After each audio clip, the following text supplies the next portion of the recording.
I will also maybe wish with a lot of humility and respect address my president, Dr. William Samoei Ruto, and tell him, Mr. President, there are men and women around you who you could be calling advisors, but you are in the hole you are today because of the misadvice they have given you.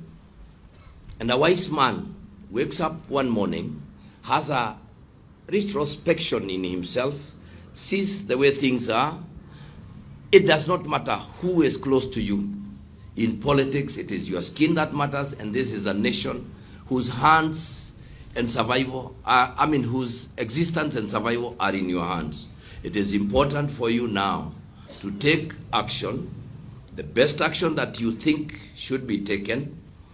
Call in your deputy, sit together, get in your cabinet, do everything that you can, bring in all your advisors, and ask yourself, is this country moving in the right direction? If you are convinced it is moving in the right direction, Mr. President, then let's move on the way you are moving. But if you are convinced there is a reason to change, I humbly request you, as a man of God, to relook at the way this country is going, refocus.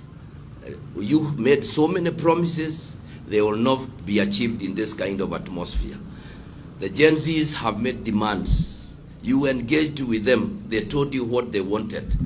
None of their demands was for you to put up 150 team to negotiate I don't know what. They have clearly told you, we do not want you to do this, they want you to do this. It is that simple. If they say that you reorganize your cabinet, kindly do.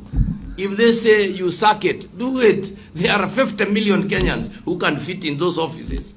But if you continue that kind of talk, that kind of push, that kind of moving away from reality, it will hit us hard, and as a country, we will lose it all. You have a golden opportunity. This is a defining moment, Mr. President.